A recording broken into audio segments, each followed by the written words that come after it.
As everyone knows, we at the Designated Drinker Show are dedicated to raising the bar on craft cocktails.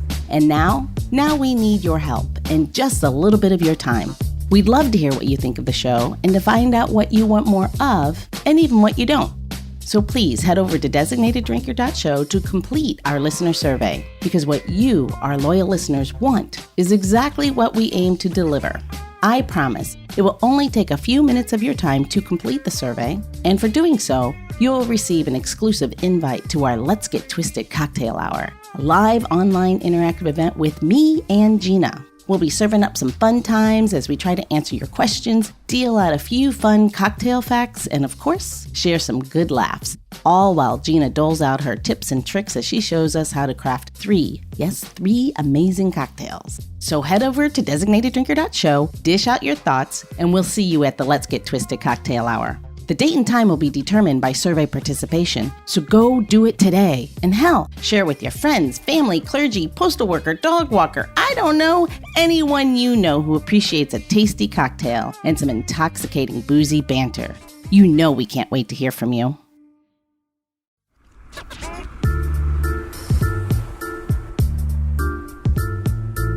Welcome to the Designated Drinker Show, the podcast that's raising the bar on craft cocktails.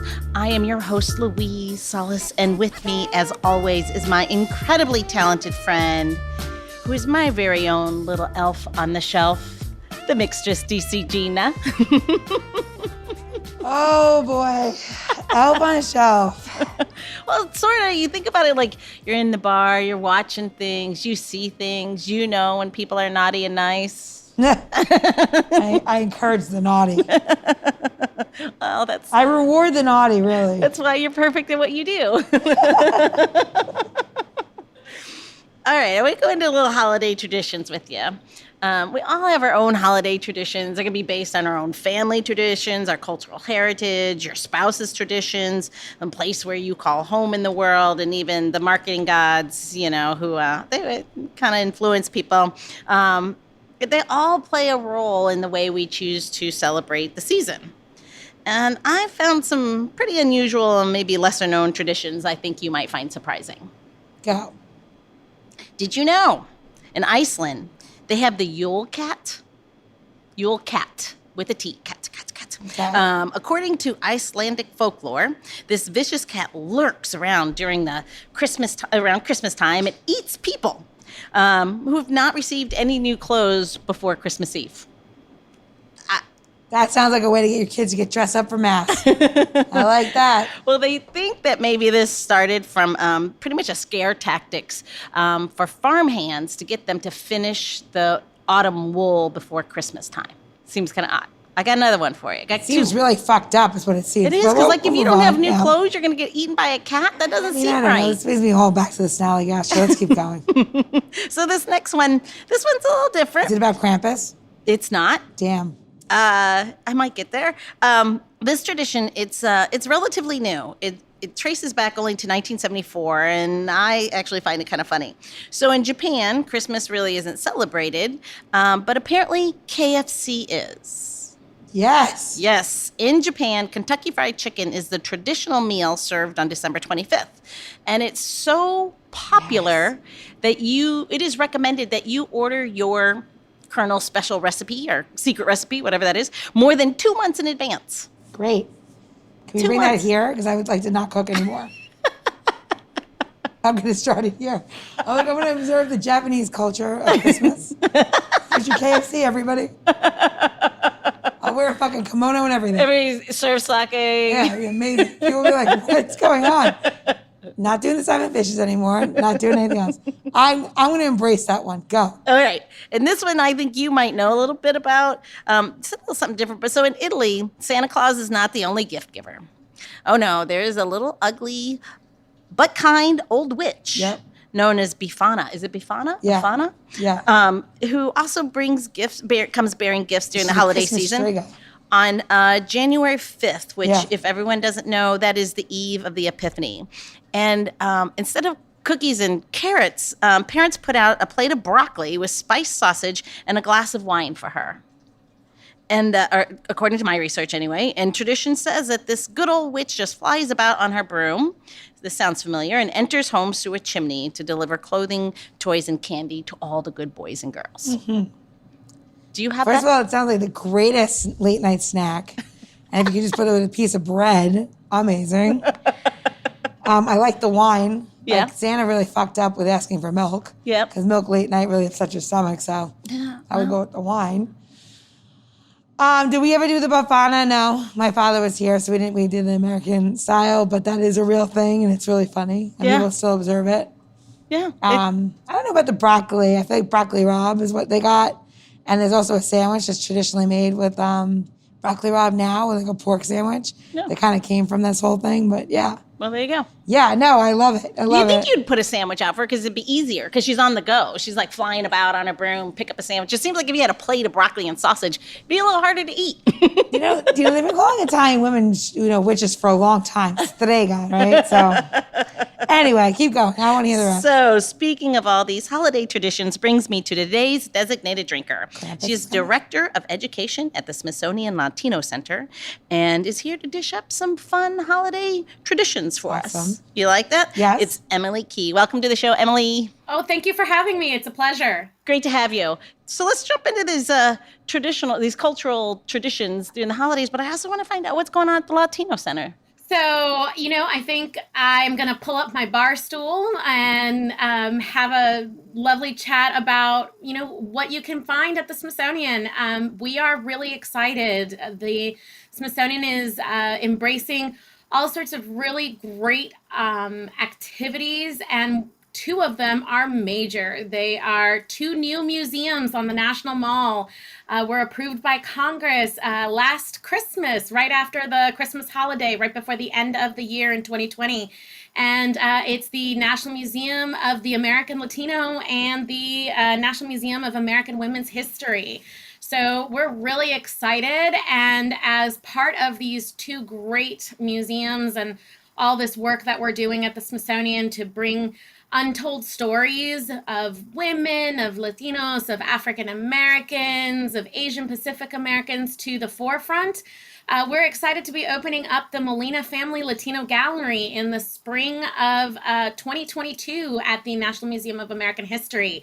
It's the Latino Center has been working on this project for a few years now, and we're just really excited that we're at the point where we can get community back together, especially after this really intense period during the pandemic, and really, share with each other our community, our culture, and sort of our contributions to American history and to building and forming a more perfect union together. That's amazing. I did not know there was going to be a new Smithsonian for women or Latino. That's amazing. We're very privileged.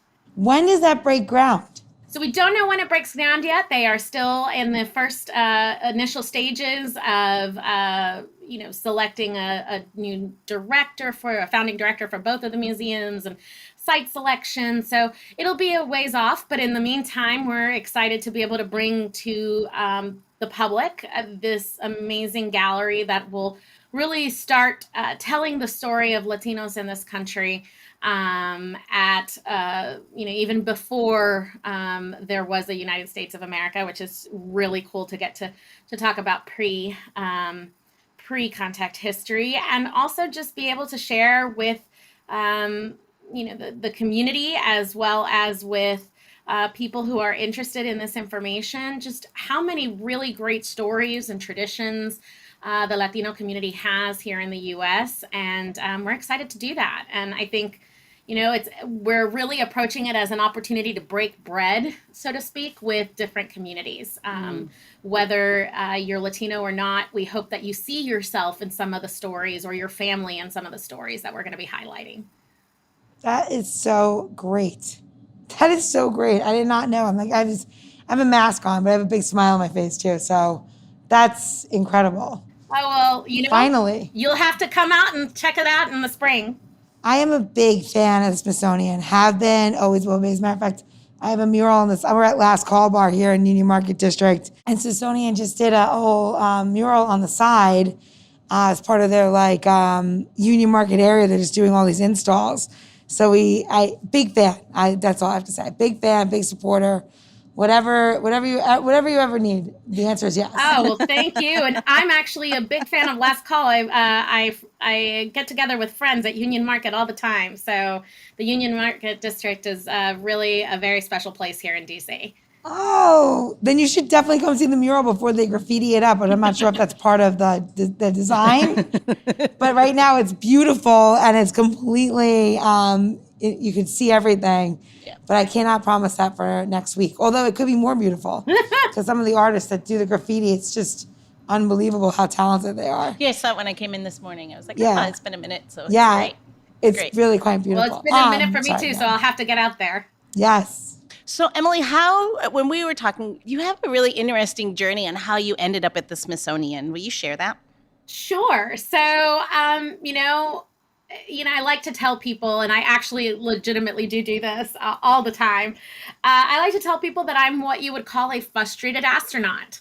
I was that child in middle school who watched the Apollo 13 movie with Tom Hanks and fell in love with the concept of space travel and was a total geek about it. I was part of Space Club. I went to space camp. I tracked the space shuttle missions. I mean, I did the whole 9 yards.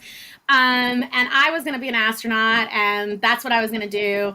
And it wasn't obviously until I hit high school when I started actually learning about what you needed to do to be an astronaut, and you needed to be good in the sciences, or you needed to be a pilot. I don't have 20/20 vision, so the pilot thing was out. So then I needed to be a scientist, and I took all the science classes you could possibly take.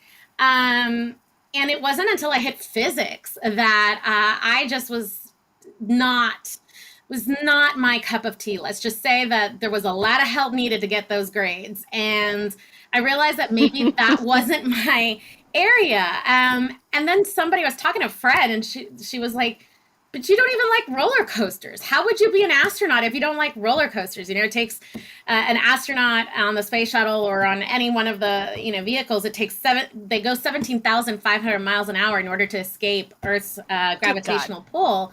So she just looked at me. She's like, you don't get on Space Mountain. What are you going to do getting on a space shuttle and trying to leave the Earth? And I'm like, yeah, I hadn't put two and two together. You're right. And so at that point, the West Wing was all the rage. And I was like, I need to find a new dream, because clearly the astronaut thing, between the science and I don't like space, Space Mountain, I don't like roller coasters. I'm the gal who's holding on to the purses while my mother is up in the, roller coaster. So I'm that kid at Disney. I'm like, time to find a new dream. So I fell in love with the West Wing, and I decided that I was going to become a diplomat. That was my new thing. And so I came to DC and came to study at GW, George Washington University. And I needed to get a work-study job. And I had two options. Option one was go do what I probably should have done if I was going to be a diplomat, and go work for the Center for Latin American Research,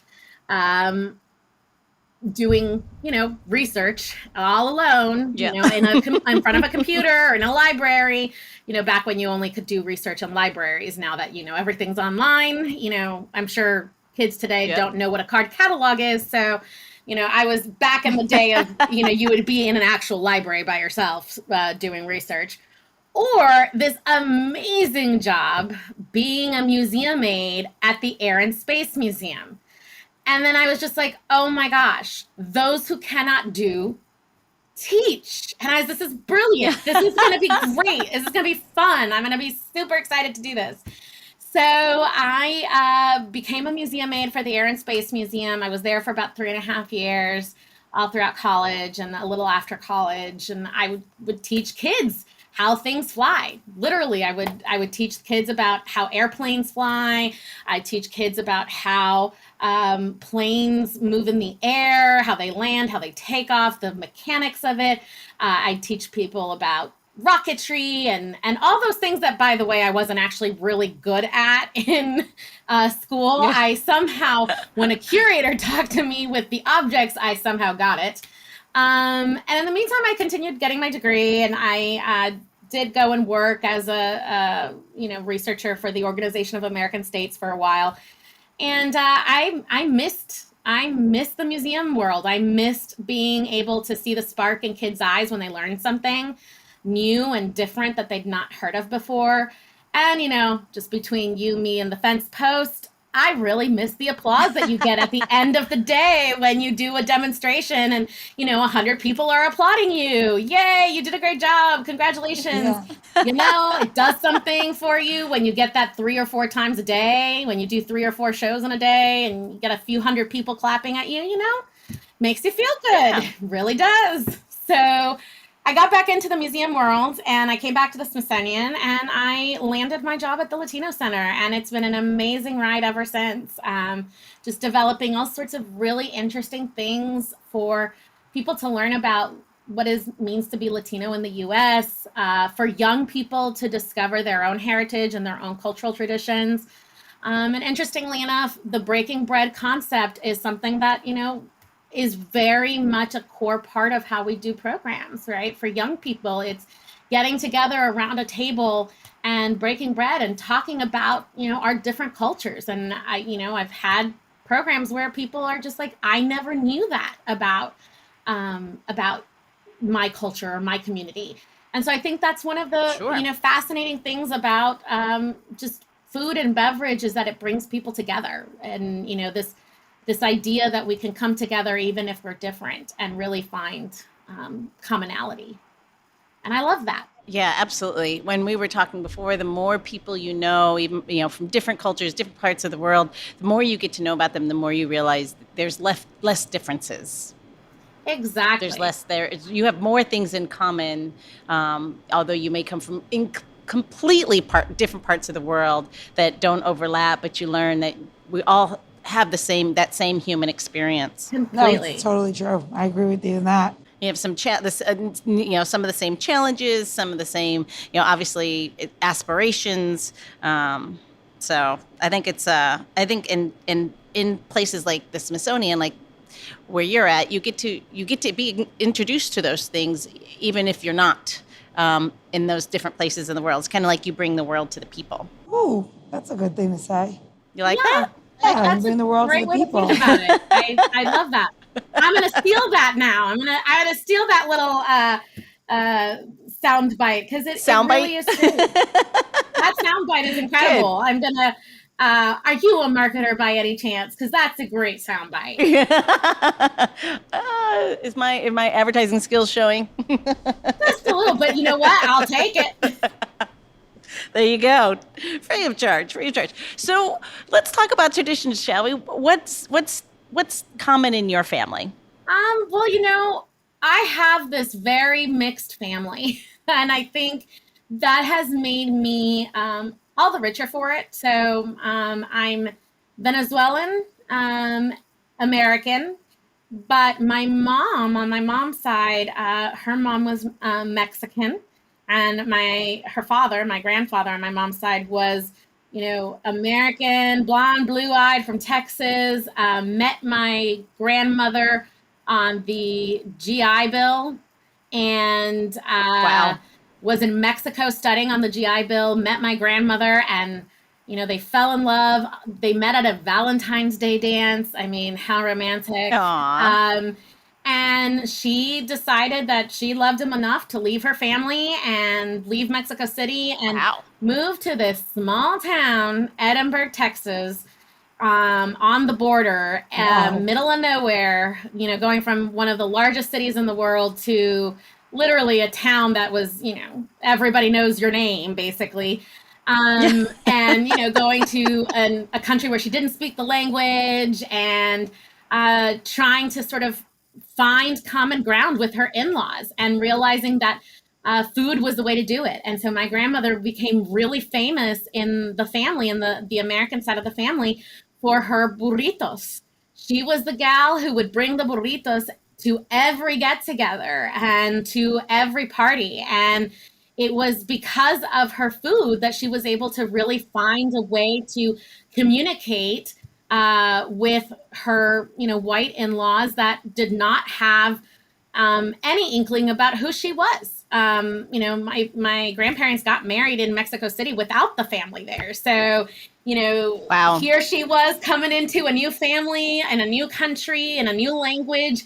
And the language of food is what brought them together. And, interestingly enough, my mother did the same thing. My mother met my father in Texas at the University of Texas, and my father was Venezuelan, a study abroad student, and they got married, and she moved to Venezuela. Obviously, she knew Spanish, so it wasn't that she didn't know the language, but she moved to a new country, recently graduated, and met her in-laws, and food, again, was the way in which they sort of forged a bond. And, it's been interesting because food is the way in which my family really gets together. I mean, I just remember the family, we call it pachangas because they're really not just parties. They're like throw the, house out the window kind of party where everybody's getting together, except that this is like once a month, and everybody brings something. It's like potluck style. It's loud. It's boisterous. There's lots of things happening. And it's interesting because my Mexican family, my Venezuelan family, my American family, they would come together, right? And so you have all these different communities and cultures, and what brings them together is food and food tradition and getting to know, my grandmother's tamales, right? Versus my other grandmother, my father's mother's hallacas, which are the Venezuelan version of a tamal. So you then start to also realize, see, we call them different things. We stuff them with different kinds of things, but it's the same thing. It's just a different take on it. And that's the brilliant sort of experience of sharing your culture, is realizing, oh, we do something similar. It's just called something different, like we call it by a different name, but it's still the same cornmeal, the same masa that, is from our ancestors that, came way before us, right? And we may have done different takes, but we're still fairly similar. And I think that is something that most communities can point to. And I think if we did a lot of that, we would see, yes, we're different, but those differences are based on a similar way of living or a similar way of being. And then we just personalize it to our own culture and our own community. But there's a sort of a common base. It's sort of that base liquor that you then enhance with, different kinds of spirits and things. Speaking and it's Gina's the same language idea, now. right? We're just, we're enhancing it. We're putting spices, right? But it's the same. We use, a pork tenderloin is a pork tenderloin wherever you go. It's just the different spices is what makes it different. It's what makes the Cuban lechon versus the Puerto Rican pernil, but it's still kind of the same thing, right? It's just their own take, their own spices. And I think that's the brilliancy of sharing culture through food and food tradition, is this idea of coming together. Gina, if you had to think so she I'm brought up starving tamales. now, just so you know. She talked about like I'm tamales sorry. and The like, interesting thing is I don't the cook. pork. I'm like, yep. So let me ask you this, Gina. If you had to, if there's anything close to an Italian tamal, what would that be? Polenta. Yeah. I mean, we eat it all the time. We just don't stuff it, right? Yeah. Yep. But that's not it. For me, I understand what you're saying about the traditions and like how you eat and stuff. For us, it's lasagna. Southern people made lasagna, and then where my father's from in Northern Italy, it's pastiche, and they're like just a very little difference. It's the way that they make the noodle, the pasta, that is different. And my family would be like, one's so delicious and and they're both so different, but they're the same thing. Yeah. And did you call it pastiche? Yes, pastiche. That's interesting because in Venezuela, what we call lasagna in Venezuela is pasticho. In Spanish and Venezuelan Spanish, it's called pasticho. And I think it's because there's a lot of Italian heritage in Venezuela. So you see that culture seep through into the language. Of course, after World War II, yeah.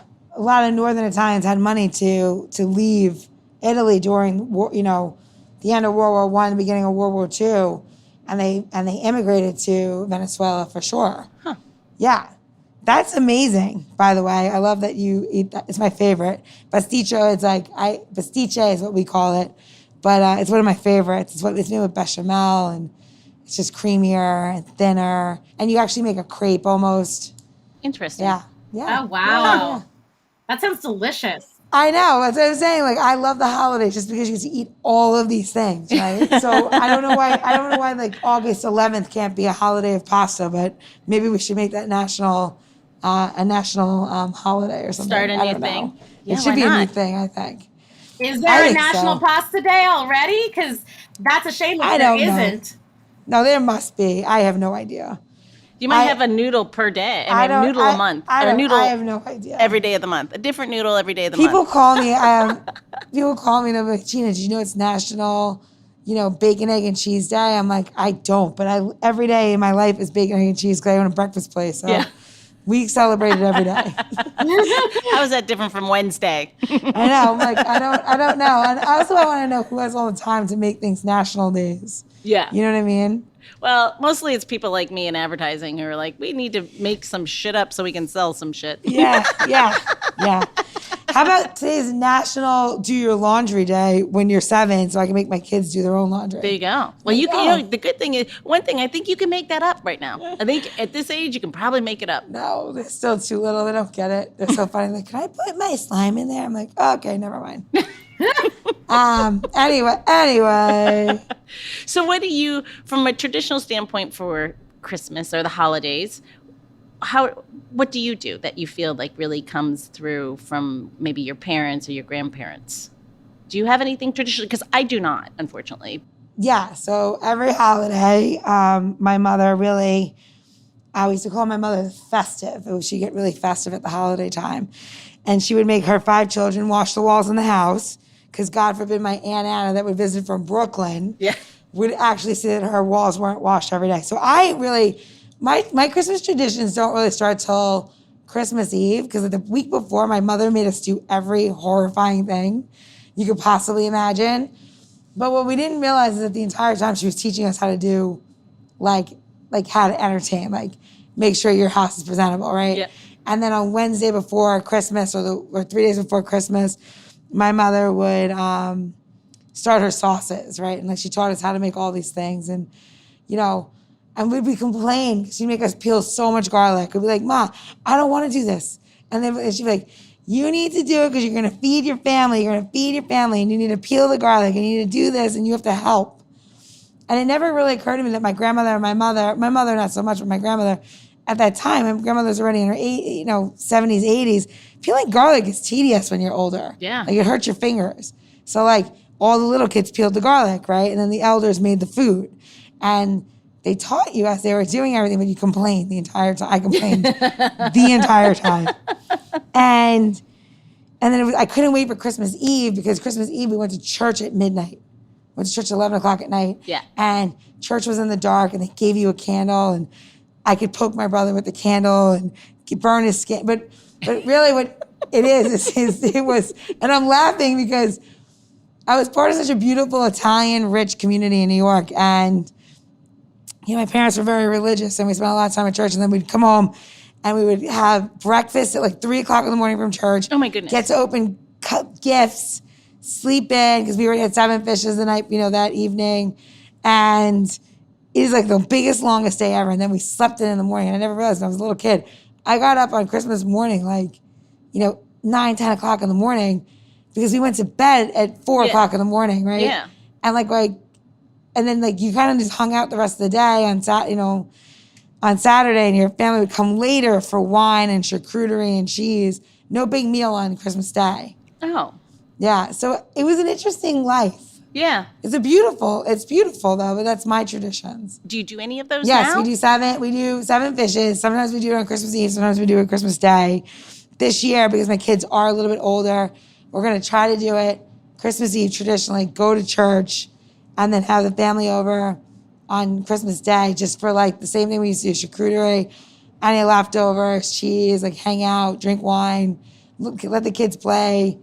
Because like really the holidays already been observed, right? So, you know, if you're celebrating Christmas, you're there for a reason. So Interesting. yeah.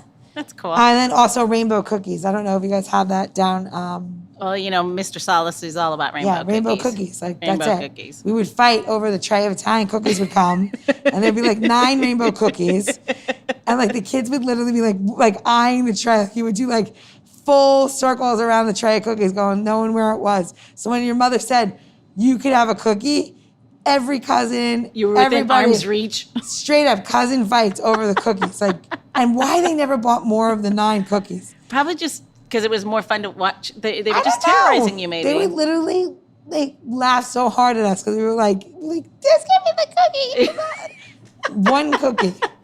Emily, do you have your version of a rainbow cookie? Is it just something that every family member fought over? That rainbow cookie sounds delicious. You know, as I was listening to you talk about your Christmas traditions, they're so similar to mine.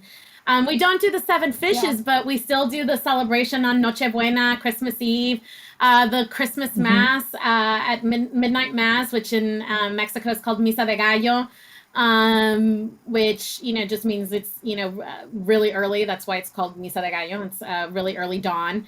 We, we don't do a big meal on Christmas Day. We do the big meal on Christmas Eve.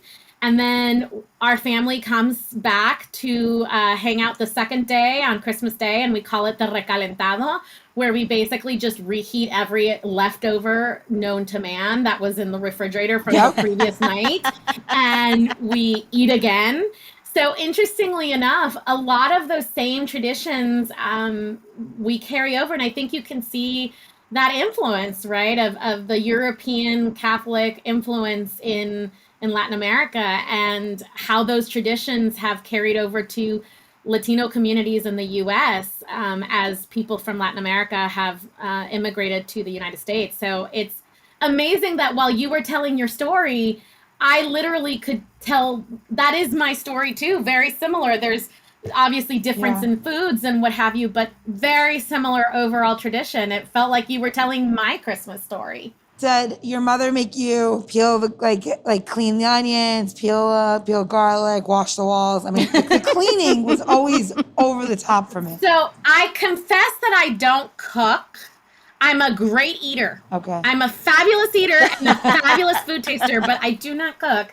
But what I do, and my job was always been cleaning. I mean, the whole cleaning thing totally resonates with me. We would clean for like a week. I felt like we cleaned everything that we'd never, like we were cleaning like the lampshades to make sure there was no dust and, you know, just things that I was just like, nobody's going to be looking at the lampshade. And I remember my grandmother lived with us. And so I remember my grandmother would be like, don't get sassy with me. Do not get sassy with me. Clean that lampshade. And I was like, okay. So my jobs were dusting and polishing. We have this beautiful antique etagere, and that was my job, was dusting the living room and the dining room and polishing this etagere. And then for the kitchen or the evening meal, my job always was to help set the table. And so I learned at a very early age the proper table setting with all the different knives and forks and spoons. And I think going to what you were saying about, you know, your grandmother, your mother, they're teaching you how to entertain. They're teaching you how to have people over to your home and make them feel welcome. And I just remember always being like, there's so much silverware. Why is that? And, you know, there was like 20, 30 people coming over because, you know, that's the other thing. It's, you know, the aunts and the uncles and the great aunts and the great uncles and the cousins. And I mean, it was just so fun. We joke in the family. Once you open the door, everything is bed, because if you can't go home, you can stay over and sleep on the floor. And, you know, I remember kids, all the kids would like make it just to one giant sleepover at 2 a.m., that kind of thing. And what's interesting is that same idea of, you know, running around boisterous and having fun with the kids until, you know, 3, 4 o'clock in the morning, opening gifts, that you were talking about earlier is literally, like I said, same experience I had growing up. And one of the things that I go back to Mexico every Christmas now because I want to recreate that childhood memory that I have that was just so powerful and so wonderful and so fulfilling. That is wonderful. That is wonderful. I love that. You know what's is wonderful? Cocktails. Let's make a cocktail. Let's make a cocktail. I need a cocktail. Let's do it. All right. Are you ready? Are you going to make the drink with us? I am. I have my ingredients. Right. Oh, great. Perfect. All right. So we're going to start off. This is just a fun, really like, just, I mean, a little birdie told me that you love grapefruit. I love grapefruit, but there's a lovely syrup called the grapefruit oleo. Which is basically grapefruit peels in a heavy syrup. And you let it sit in sugar. I can give you like a little recipe, I think, for the Designated Drinker show, how to make a grapefruit oleo. And basically, it's just a heavier version of simple syrup.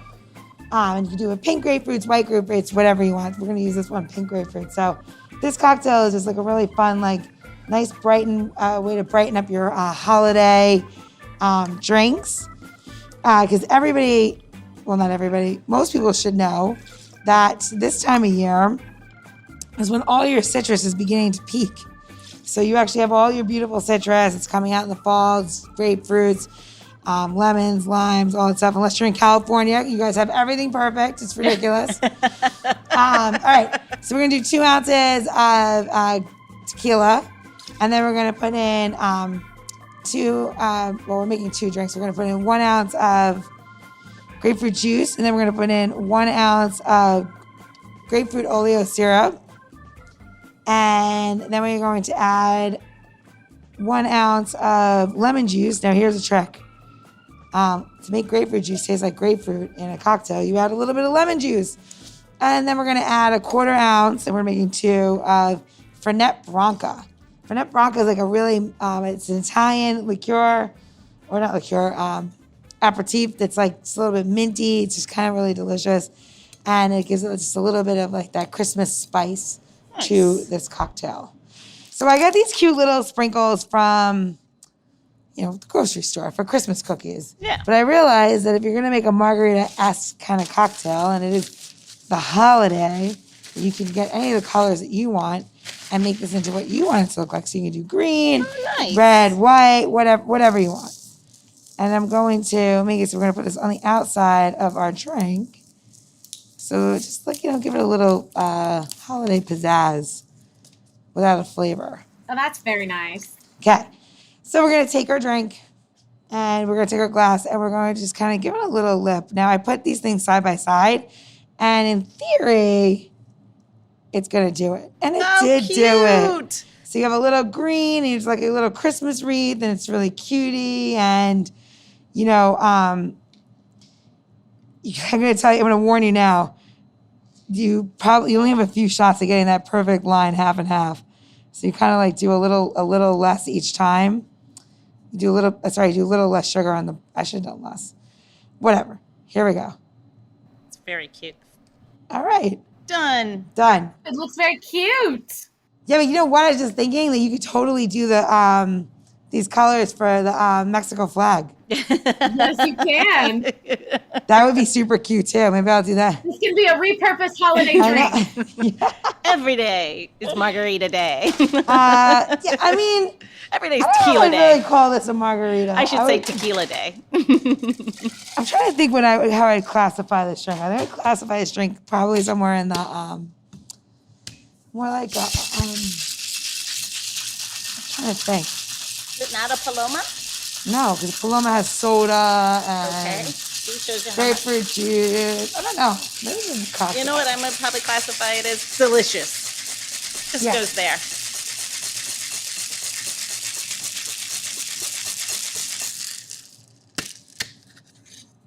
So now here's your choice. You can serve this drink on the rocks, or you can serve it neat.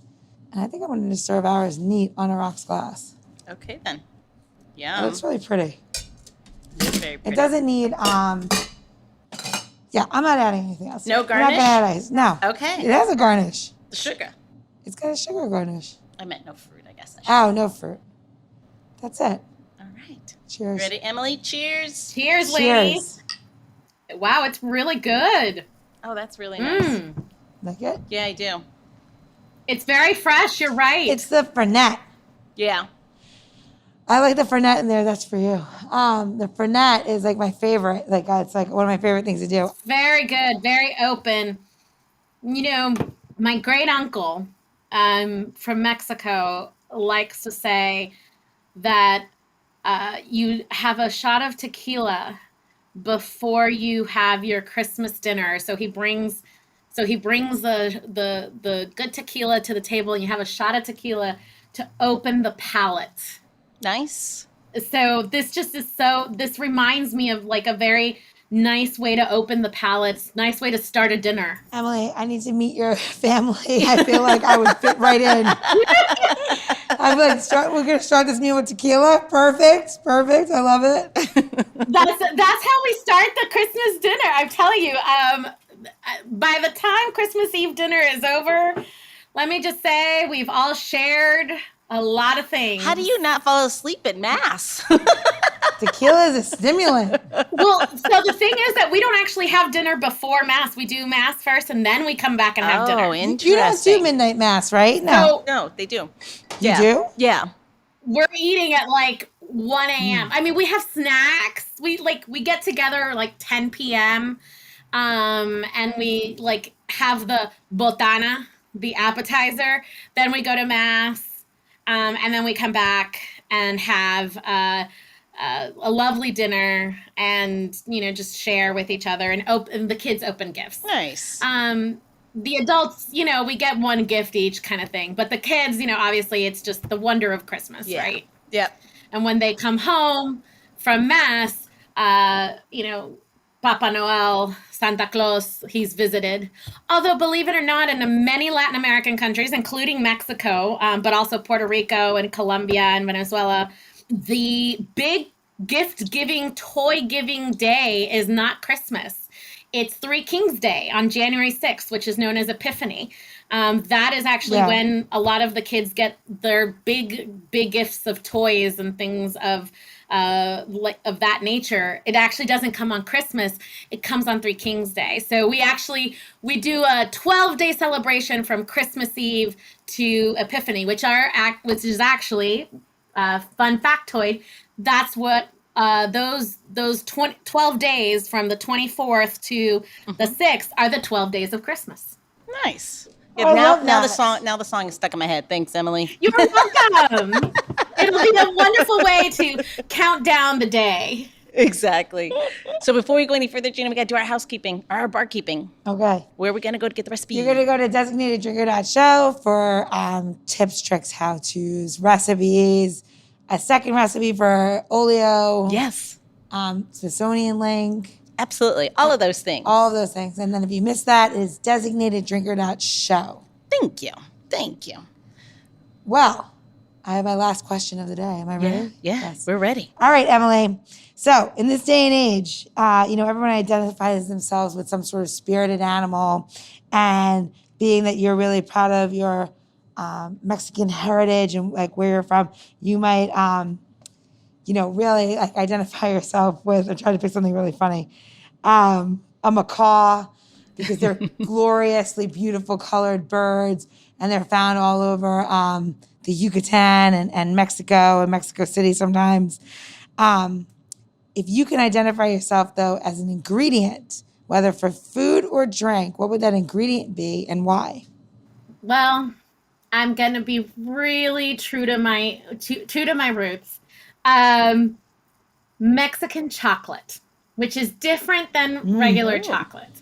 It's nuttier, it's spicier.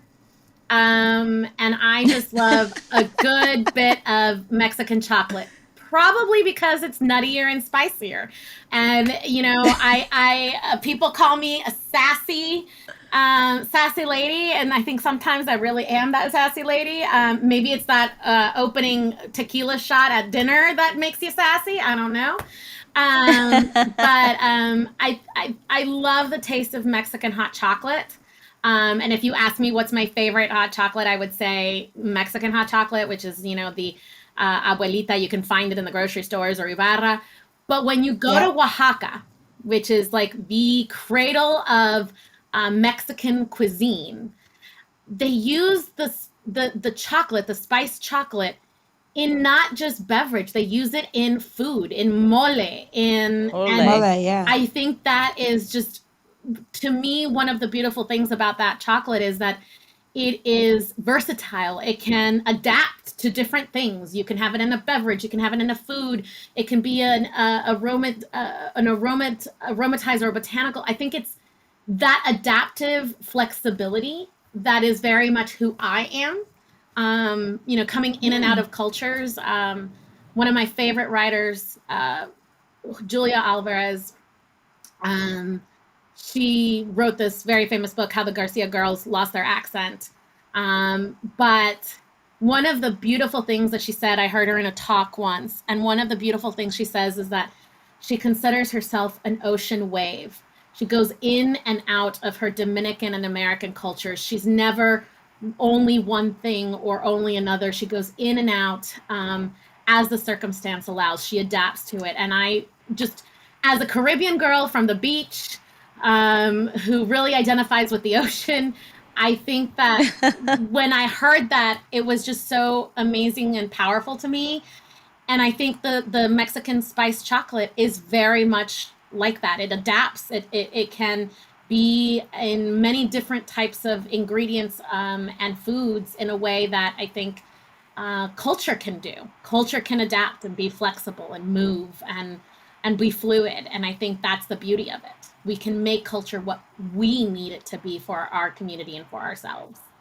That's pretty amazing. I love that answer. That was an awesome answer. Thank you for sharing that. That's really nice. Thank you for being amazing hosts and co-hosts and this bartender extraordinaire, this barista extraordinaire here with this amazing drink that now I'm just going to have to make for the family. I want to be part of your holiday. I love it.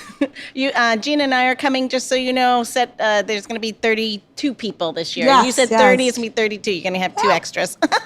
Sounds great. Well, we'll be waiting here, and if you want to bring any additional recipes, I would be more than welcome to receive them. I'm always looking for new inspirations. I love it. All right, cheers. Cheers. Happy holidays. Cheers. Salud. Salud. And don't forget, we want to hear what you have to say, so go do the survey. Yes, I know, I made it rhyme. I'm such a dork. We all already knew that. But anyway, head over to designateddrinker.show, take the survey, and let's hang out at our live virtual Let's Get Twisted cocktail hour. Cheers to that. The Designated Drinker Show is produced by Missing Link, a podcast media company that is dedicated to connecting people to intelligent, engaging, and informative content. Also in the Missing Link lineup of podcasts is Rodger That, a podcast dedicated to guiding you through the haze of dementia, led by skilled caregivers Bobbi and Mike Carducci. Now, if you're looking for a whole new way to enjoy the theater, check out Between Acts, an immersive audio theater podcast experience. Each episode takes you on a spellbinding journey through the works of newfound playwrights, from dramas to comedies and everything in between. Find Missing Link's League of Podcasts on Apple Podcasts, Spotify, or wherever you find your podcasts. Please don't forget to subscribe, download, and review the shows. Your review helps our shows reach new audiences. To find out more about Missing Link, visit missinglink.company. That's missinglink.company.